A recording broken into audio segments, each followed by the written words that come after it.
Welcome to the Motherhood Mentor Podcast. I'm Becca, a holistic life coach, mom of two, wife, and business owner.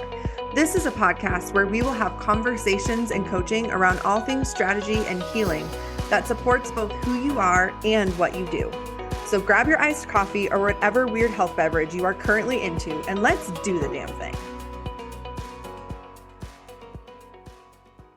Welcome to today's episode of the Motherhood Mentor Podcast. Today, we're going to be talking about mom guilt. And this is a topic that is so prevalent. We hear mom guilt, like that phrase dropped constantly. Mom guilt's about working when you want to be with your kids. Mom guilt's about being with your kids and thinking about work. Mom guilt about where your kids go to school or how their school is working for them or what they're eating, how they're eating, what they're not eating, sleeping, all of the decisions that we make as mothers or the things that we didn't choose as mothers, but that we're experiencing. And I think this is a topic that we need some new language for. So I want to share some new language around mom guilt. So there are three entirely different experiences that moms are having that tend to get labeled underneath mom guilt. But it's really important that we understand that these three experiences are not the same thing. So there is the mom guilt that is actual guilt. Actual guilt is understanding when you are behaving outside of your values, outside of what you believe to be the right thing. And I think we should keep that kind of guilt. Guilt is a powerful agent of change and transformation when we can understand and have a right relationship to it. But I think most women don't know how to feel guilt without spiraling into shame, which is what we'll talk about next. But guilt is this feeling that something is off. This isn't working for me. This isn't it. This pattern is not keeping me safe. It's keeping me stuck. This approach or this choice is not working for me, or it's not working for my kids or family. Guilt is an emotional experience, and it's an awareness in our bodies and in our spirits of this isn't it. It keeps us responsible. This word here, responsible, is really, really important for understanding what you're experiencing when we say mom guilt, because when you're truly experiencing what I would clarify as guilt, you feel an ability to respond. An ability to respond. You are in a space where you can own your behaviors, where you can actually impact and change the thing that you are choosing, right? Guilt is the energy that we use to change our behavior, to come into alignment with our values. It's how we know when we're stuck in a pattern. It's how we know we're responding without choosing to respond that way. And this is something that I think we need in our lives. We need to be able to feel it. But what most moms, when they say mom guilt, what I actually hear them describing is shame. Shame is such a fascinating experience. David Bedrick's work on shame has been fundamental to me understanding shame, because the way that he describes it is that shame is a witnessing of our experience. And the way that I now perceive shame is that shame is the way that we witness different emotions and different experiences. So I have seen women feel guilt and then spiral into shame of, I shouldn't feel this. I shouldn't have this. There's something wrong with me. I have seen women spiral into shame from anger or rage or resentment or even just discontent. There is this internalized shaming witness that you shouldn't feel how you feel. You shouldn't be doing what you're doing. But it's not an empowered, I can change this. It is this paralyzing feeling that no matter what you do, it won't be good enough. It's this feeling that we have in our bodies of trying to play Tetris, but it doesn't matter how good we play this game, we can't freaking win. And the reason this shame exists is because our culture has 10,000 different rule books that we learned to follow. We have been well trained on which behaviors are praised and which behaviors or emotions or even just facts about your body or your emotional state or your identity are wrong, are judged, are shamed, which things you can say or do or not do that will revoke your belonging, your goodness. And it's exhausting because so many of these rules, they are spoken aloud, but so many of these rules that our bodies are playing Tetris trying to follow are unspoken. No one is naming that this is what is expected of you. And they're absolutely unrealistic expectations. They are expectations that were based off of our idealistic thinking of what could be, while completely ignoring the reality of like our capacity and our beautiful humanity. Shame is this constant people pleasing and living as though there is some crowd. There's usually this feeling of they, and sometimes there's specific people that create shame in your body. Maybe it's the church you grew up in. Maybe it was your parents. Maybe it's a sibling or friend group or people on the internet, right? But there is this exhausting feeling of never being able to get it right, no matter how well you do.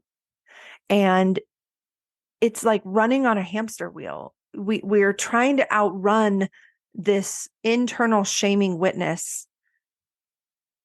And for me, that shaming witness was so ingrained as me. And honestly, even as the voice of God, as there is this thing that is going to come and clobber me every time I make a mistake, whether it's this small, subtle, cringy moment that really just needed to be embarrassment.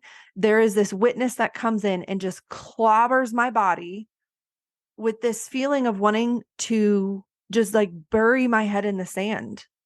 It's an overwhelming feeling of ick, of feeling overly bad, and it's paralyzing. That's what shame feels like.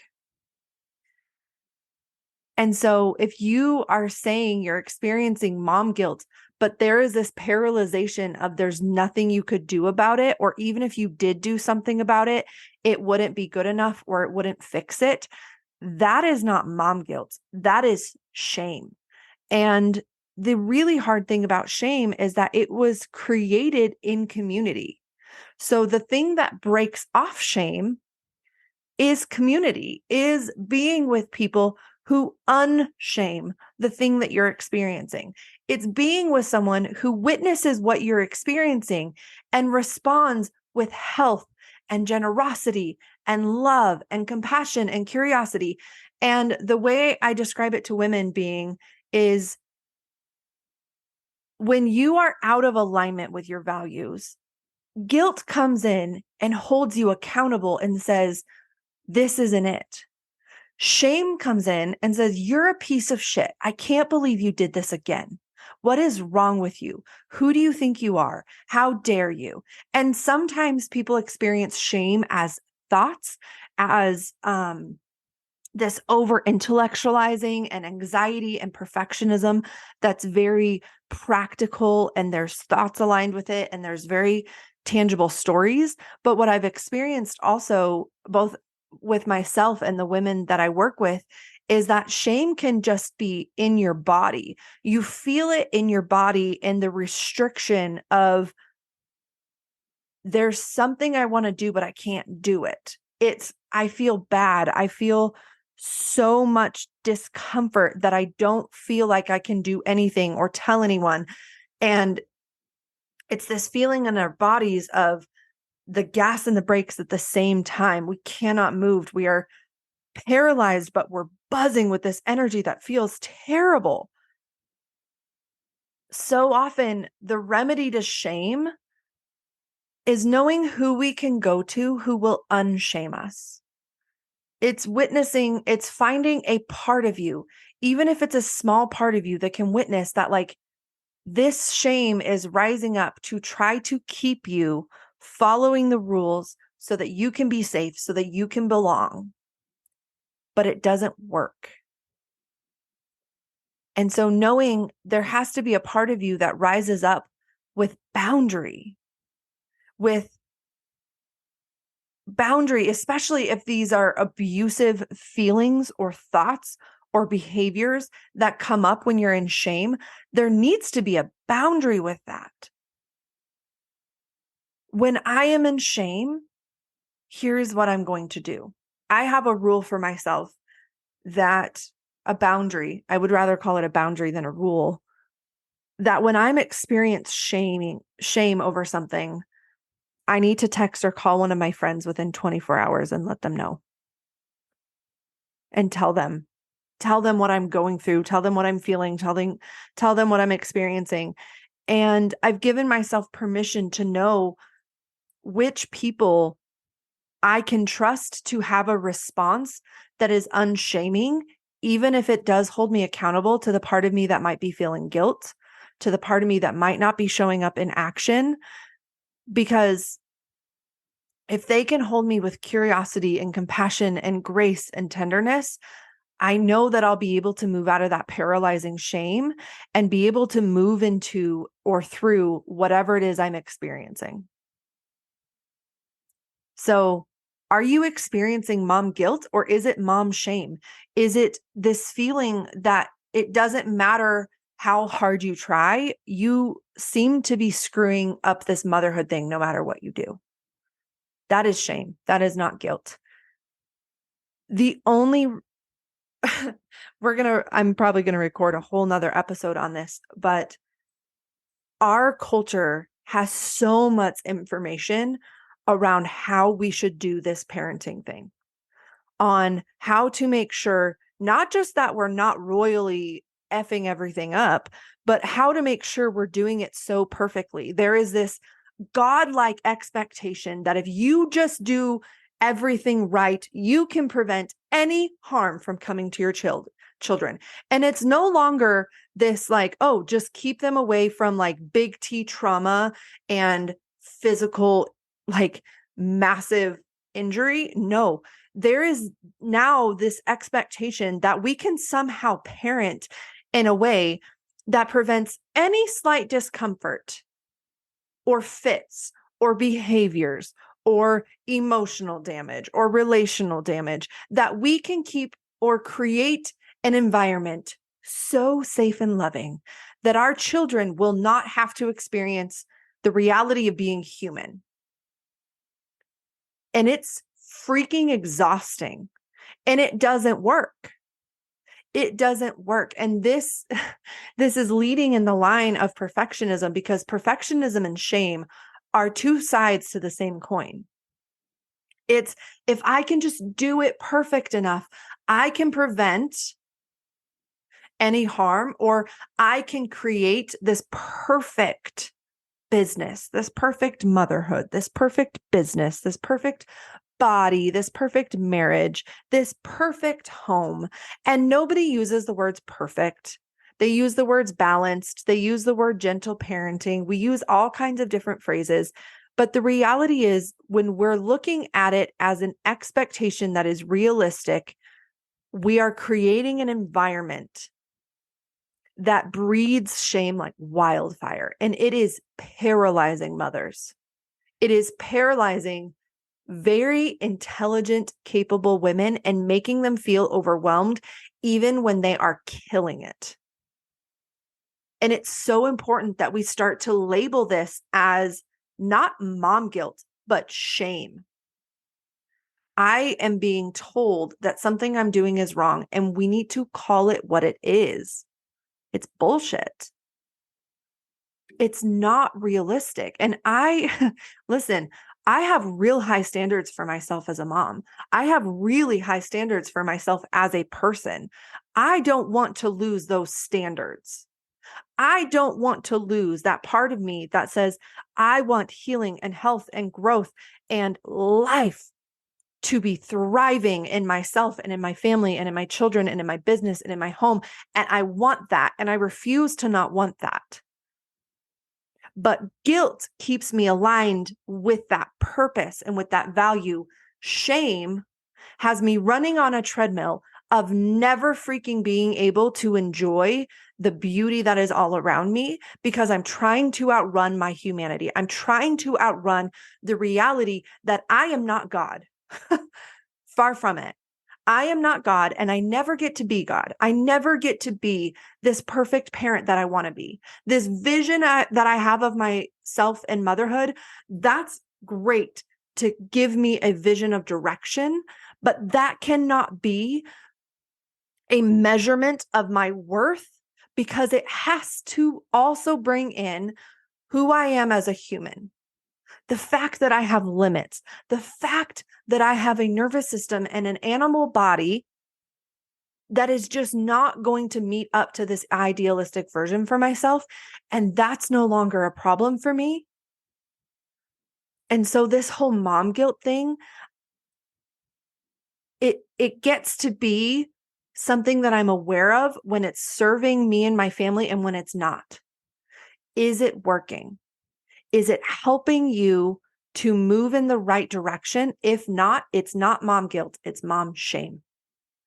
And, remove the word mom from it because there are so many different arenas where we witness this. It's with our bodies, with our health, with our body image, with the way that we take care of our homes, the way that we run our businesses. It can show up everywhere. It can show up relationally. I've experienced it even emotionally, of emotional shame, of if I'm feeling anything but happy, grateful, and blessed, there is this feeling of like, why am I feeling this? And it's like, because I'm human, having a human experience. So there's mom guilt, there's mom shame. And then the third experience that women are describing to me when they use the phrase mom guilt is the tension, pressure, and discomfort of high-level leadership and decision-making. Now, what I mean by this is that in the position of motherhood, and even just in the position of being an adult who needs to make decisions, there are often two competing desires and values, often even more than two. There is this feeling of this tug and this pull of your attention and your capacity and your time and your energy. And there is a grief, there is a rug that is pulled out of under us when we enter into motherhood and we realize that there are absolutely moments where we have to choose between two good things or between two things that we don't want to have to choose between. There are these situations in a minor scale and then also in a major scale of I'm damned if I do and I'm damned if I don't. But instead of taking that positioning, we have to create a foundation of trust and relationship with ourselves that we witness. I know what to choose in the moment. I know how to pivot my attention and my energy and be able to be responsive both to myself and my environment based off of what needs me and what I need. This is why this whole discussion of, I'm using air quotes here, self-care isn't selfish, doesn't hit the mark for me, because there is a reality that there are going to be times where you have to choose between your baby's needs and your needs. There are moments where your business goes on the back burner because your business is not your baby's and you want to choose your baby's, but just because you're choosing the right thing does not make it not hard. My business, I love my business. I love the work that I do. I love the clients that I have. but that will always take a back burner to my family and to my kids and to my marriage and to my personal health. And that is sometimes a hard choice because I feel wildly ambitious about the work that I feel called to do.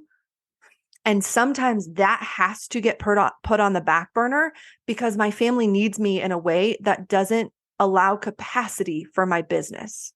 And I do have to choose. And yes, there's all kinds of ways that I could have made a different choice. And I like the choice that I made, but that doesn't eliminate the tension of wanting to be able to have it all of the time. There are times where I have to prioritize what I need over what my kids want from me. Especially the older they get, we start to realize that biologically, our children, emotionally, mentally, and even physically, they need separation from us. And we have to start witnessing what is a need and what is a want. But this is I would say this experience is the most common thing that women are talking about when they say mom guilt. There is this reality, this nuance, this complexity to wanting all of these different things and not being able to have all of it and not being able to answer the desire to be fully present with your children is sometimes prioritized over getting something done in the household. It is a direct relationship to witnessing I have needs, I have limits, and I don't like it. I have this idealistic version of myself where I'm able to do it all. And also, this came from culture. And how do we find peace and presence while letting go of the expectation that it's supposed to be easy in order to be good? So I'm so curious. Invite yourself to have this conversation. Where am I experiencing mom guilt? Where is it mom shame? And where is it this experience of the tension of high level leadership, of needing to make decisions around what gets my resources and where and how and when? That is a high level of leadership to be able and to be in charge of the emotional, mental, physiological, social, environmental health and well-being, not only of yourself, but of your family, of your household, of your kids, of your business. That's a lot of hats. That's a lot of things. And if it feels like it's a lot, it's because it is. You are in a pressure cooker of invitation to expand yourself and to start not only expanding to be able to hold and carry it all, but also knowing when you're going to have to let balls drop and not making it mean something terrible about you, but witnessing, there's my humanity. I'm human after all. We don't want grace and compassion when we're feeling that way. We want to call it mom guilt so that we pretend that it's supposed to be easy or pretty or cute. And I don't think it is. I think it can be deeply satisfying. I think it can be massively meaningful work. I think it can be a joy. It certainly is to me. And it's okay that it's hard sometimes. We're making big decisions that feel like they have monumental impact. But underneath all of those decisions, can you trust you in the moment to cross the bridges in front of you? And then to know and to build this resiliency of down the road, if this turns out to not be the right decision, I know how to have my back in it. I know how to pivot and respond accordingly. That's how we move into this place of leadership with ourselves where mom guilt or mom shame or even this decision making no longer becomes a problem. It just becomes a part of being human, of being in the season of motherhood where we are raising future children. It's like we're raising future children. We're raising future adults. We're raising the next generation. And that doesn't need to be a pressure cooker of shame and paralyzing guilt and constantly questioning yourself and never feeling quite confident in your decisions. And I'm damned if I do, and I'm damned if I don't. And I feel like I can't win. And it doesn't matter how good I get. It doesn't matter how wonderful my time management is. I just can't keep up with it. And then realizing that like you aren't supposed to keep up with all of it. You don't need to be balanced. You just need to be responsive towards what you need and who you are and your values, and then what you want for your children. Are you being responsive in either applying the pressure or lessening the pressure? I really hope that this conversation gave you new permission, new language, and hopefully some tangible tools on being able to move through these experiences that are so common and that I hope that you can move through with integration, not just information, but how do I integrate this in my life? How do I show up in a way that starts honoring who I am, what I value, and also my humanity? How do I bring people into my life who can validate me for who I am as a human without letting me off the hook of what I value? Because,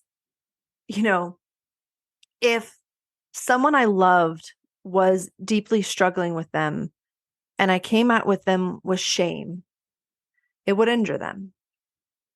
And, sometimes shame works short term, but it creates these on again, off again cycles of doing all or nothing, of let me just slap a Band-Aid on this problem and pretend that it's gone using motivation and grit. And then underneath it's still there. Grace and guilt get to come in and say, you deserve better than this. This isn't it. What's going on here? What do you actually need in order to have capacity to act within your values? What are you not getting that you're trying to get from this other thing? Shame, when we can soften into it and develop a relationship with it, shame is often keeping us feeling bad about something instead of witnessing the medicine that we need to heal the wound. It's keeping us paralyzed in judgment and criticism and just beating ourselves up instead of looking at that same thing and saying, I wonder what's missing. I wonder what's too much or too little.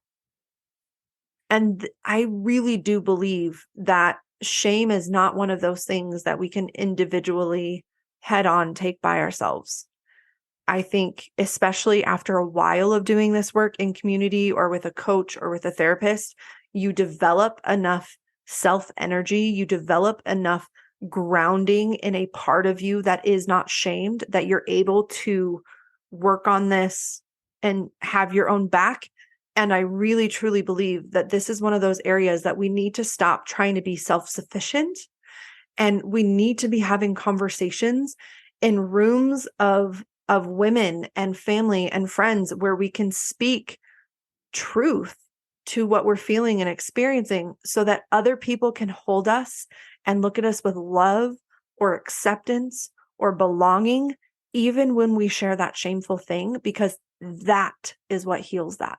That is what revives it, because shame was something that you internalized from our culture, from the culture that you were in. It is the story that came with, for you, what's wrong with me? And maybe you heard that story explicitly, maybe it was implicitly, and it was just steeped into the culture, even if it wasn't explained out loud.